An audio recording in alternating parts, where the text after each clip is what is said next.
Hi guys! So, it's a Monday and I'm going to start my Sunday vlog. And this is going to be my first entry for that vlog. So, after office lang ako makakapag-vlog because, you know, I have this job. And yun, gusto ko mag-vlog kasi dumating na yung aking order. So, nag-order ako ng iPhone. It's an iPhone 7, iPhone 7 Plus. Unang-una, habol ko is yung gig, yung malaking memory kasi alam ko na pictures pa lang and videos and all that, mapupuno na yung gig. So, tsaka yung pag i-update mo yung iPhone, kakain yung mga ilang gig. So, kinuha ko na yung pinakamataas na gig so far. And yun nga, 256. Bakit iPhone 7? Bakit hindi 8 or 10? Unang-una, ayokong gumastos ng 50 plus para sa isang phone. Ayoko nung... I mean, I'm not after the model. Hindi naman ako after dun sa latest siya. Alam mo yun, gusto ko lang ng mataas yung gig. And gusto ko ng malaki. So, ito. And what really sucks is hindi available yung rose gold sa iPhone 8 and iPhone 10. Ang meron lang sila is yung gold. And I'm all about the pink life. So, yun. Ang iPhone 7 is yung huling model na merong pink. Ako gusto ko talaga ng pink na phone. And I got it now. Oh, kinikilig ako. Actually, yung kapatid ko kasi nag-receive. In-order ko siya through Lazada. So, yun, in-order ko siya through Lazada. Hindi ko kasi alam kung saan bibili. I mean, hindi ko alam kung pinakamura yung Lazada. Pero nakuha ko siya at 43,000. Well, mahal pa rin yun. Almost 50 pa rin. Pero, yun. Kasi yung hindi plus, nasa 38. So, sabi ko, konti lang naman, mababawi ko naman yun. Nagre-ring yung phone ko sa labas, mamaya na lang.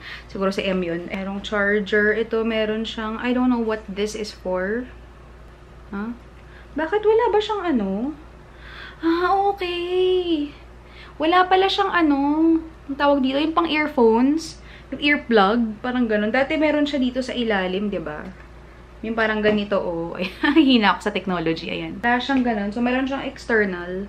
Well, I don't think that's a good thing. I mean, kunyari, paano pag sinacharge mo siya tapos gusto mong naka-earphones ka? So, ngayon, ang gagawin ko na lang is mapupunta raw kami sa gym. I'm always dreading going to the gym. Ayoko nag-gym, hindi ako mahilig sa gym. Pero yun yung gagawin ko, and then after that, I'm going to film. Actually, iniisip ko na i-ditch yung gym para i-film ko yung, tawag dito, lip swatches ng Maybelline Matte Ink.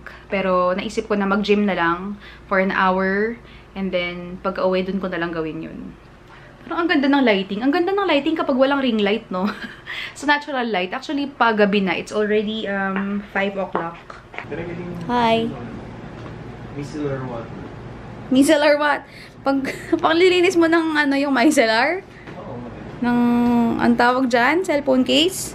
And ano bang date ngayon? It's I think March 3 to 25 in the afternoon. And dami ko pang kailangan gawin. I'm just going to do a random vlog today. Nag-ayos lang ako ng kwarto, and as you can see, hindi pa siya super ayos. Like, meron pang foam doon. Kasi may mga nakitulog na pinsan last time. So, nag-set up ako ng parang foam ko dyan sa gilid. So, I have to take that out. I have to paint my nails too. Kala ko sanang ipa-deworm yung mga aso. Pa-deworm and ipa-immunize. I don't think I can do that. Kasi minsan, yung schedules ng veterinary, ng mga doctors, kailangan nagpapaschedule ka din sa kanila. So, hindi ako nakapagpa-schedule, and ayoko naman mag-walk-in kasi dala-dala mo yung mga aso, and then, pagdating mo doon, wala naman yung doctor. So, ang kalat na gamit ko. Dumating yung aking Sephora order. So, ito yung in-order ko sa Sephora noong, I think, Feb 26 to 28, nag-free shipping sila, and nag-order ako nito. Ayan. Kasi kailangan ko na siya, guys. Wala na akong panglinis ng brush, and I need to wash my brushes right here. So, ang dumi-dumi na nila. Wala na akong proper sabon para sa kanila. And I haven't tried this one. Yung liquid, medyo na-disappoint ako doon. Na-feature yun sa disappointing products ko kasi hindi siya effective sa paglilinis ng brush. Nagulat ako, meron siyang ganito. Para saan ba to? Siguro pang ano siya ng brush. Pang, tawag doon, parang yung kung saan mo ikukuskus yung brush. Pero, yeah, I have high hopes. Kaamoy niya actually yung liquid. They have the same scent. And 100 point perk. Binili ko to.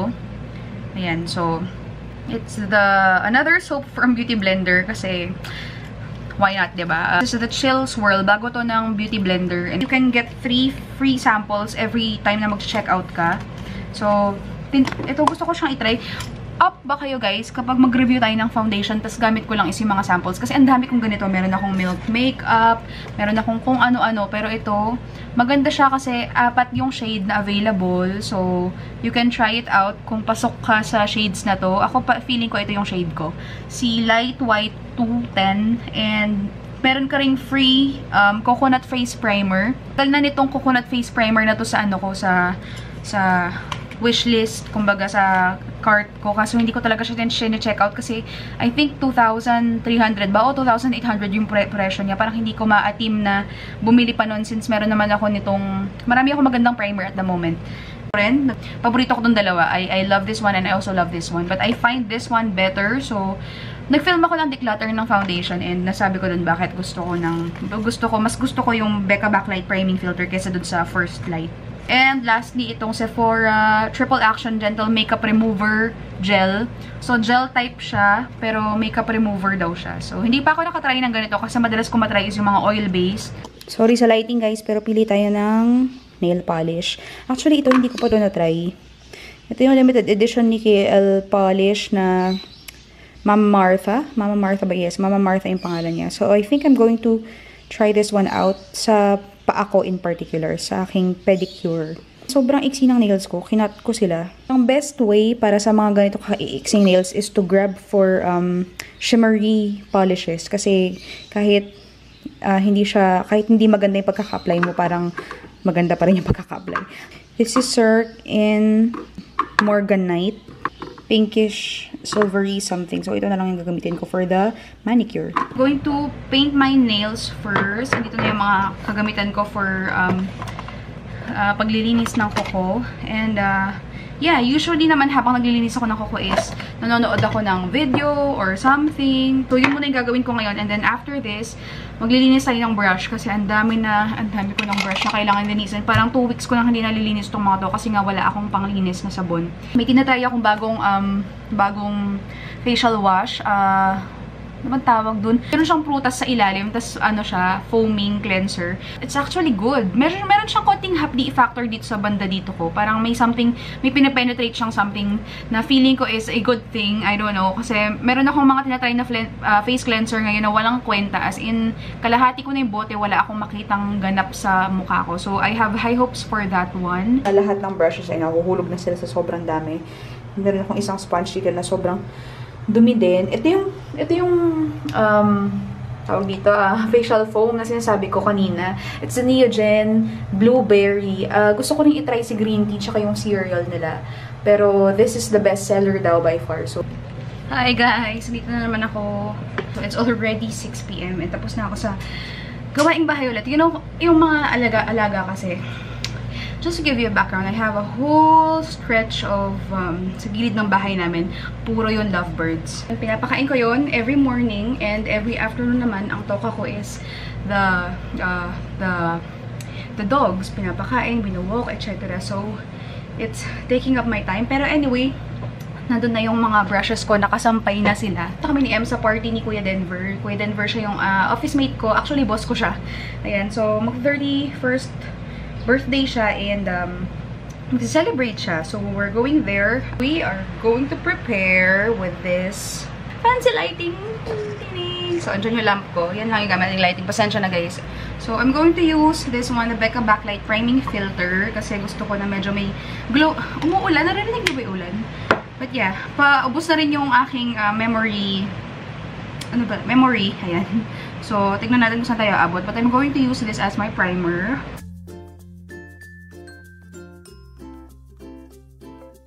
Gagamitin natin is itong si Wet n Wild Photo Focus Foundation because this is my best foundation so far.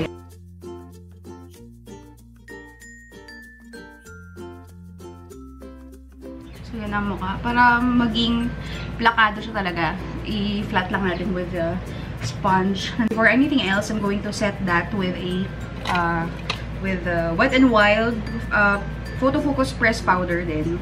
Itong dalawang combination na to, naku, bongga talaga yan.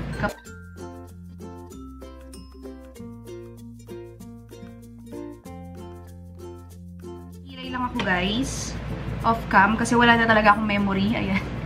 So, okay na yung kilay natin. And then, I'm just going to prime my eyes.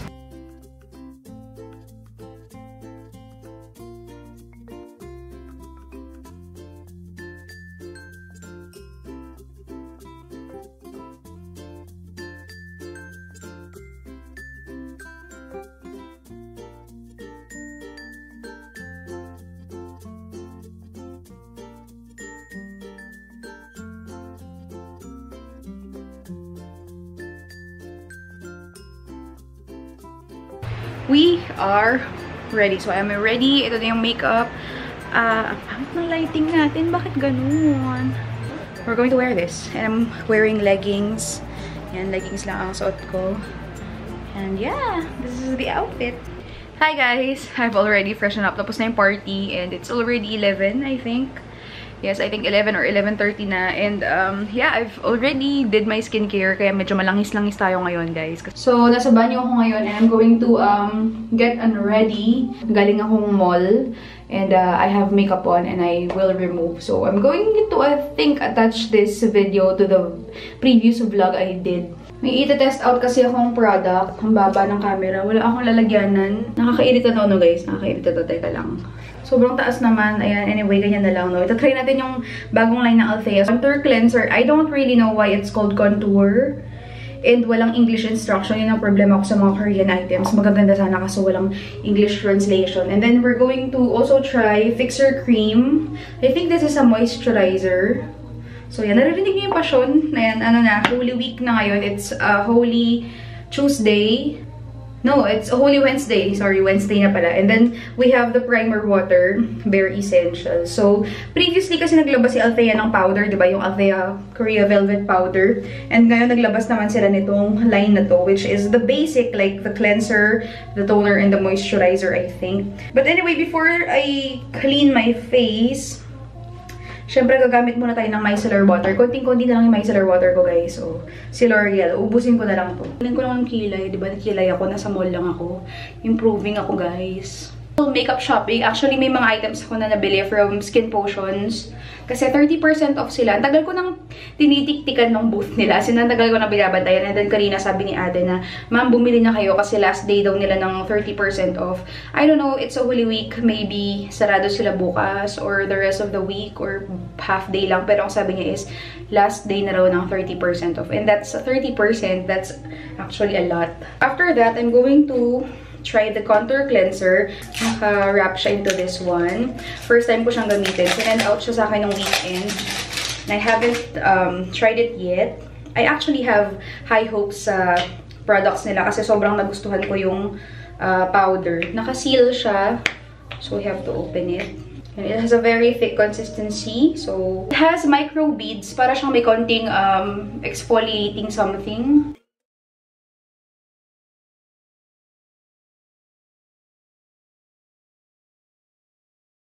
Thick lather, I look weird right now. Pero meron siyang thick na lather. And meron siyang cooling effect. Especially sa lips, nararamdaman ko yung kanyang minty something. I don't know if this has peppermint. It says it's an ice plant. Oh! That says it. Ice plant. As in ice, as in yellow. ICE plant. Ice plant and lemon verbena leaf. So, yun yung ingredients na meron dito. Hence, it's very, very cooling. So, I'm done washing. As in, kahit pagka-wash mo, mararamdaman mo yung cooling effect. As in, nagsistay siya sa skin. As in, ngayon parang nilagyan ng yellow yung skin ko. Again, I don't know why it's called contour cleanser, but it definitely cleanses my skin. As in, squeaky clean yung aking skin ngayon. And the next is the primer water. This is the second step.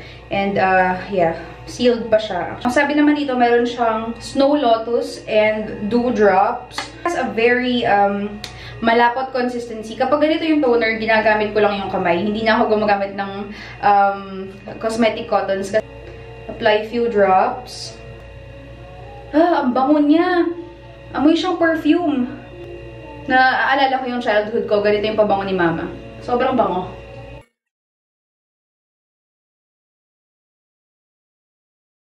Okay yung consistency. Alam niyo ako guys, ayoko ng toner na ma-alcohol.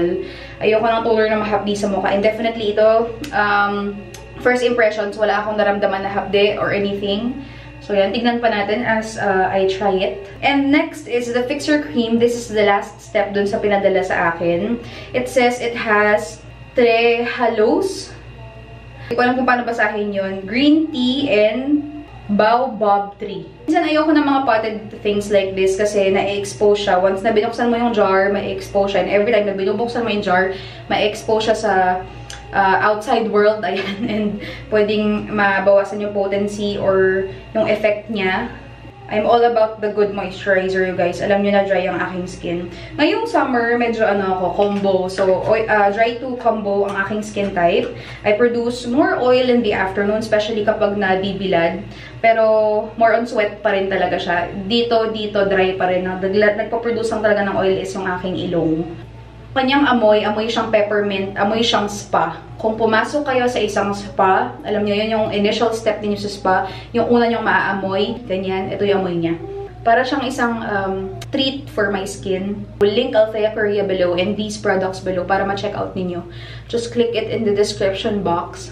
Mas moisturizing siya than the water-based moisturizers because this is a cream-based. So heavy siya on the face and I don't think it will dry out fast. So tomorrow, we're going to Divisoria and hindi ko alam kung makakapag-vlog ako sa Divisoria kasi ang hirap naman mag-vlog sa Divisoria, diba? So, tignan natin. But I don't think I would. But I'll see you tomorrow then and good night.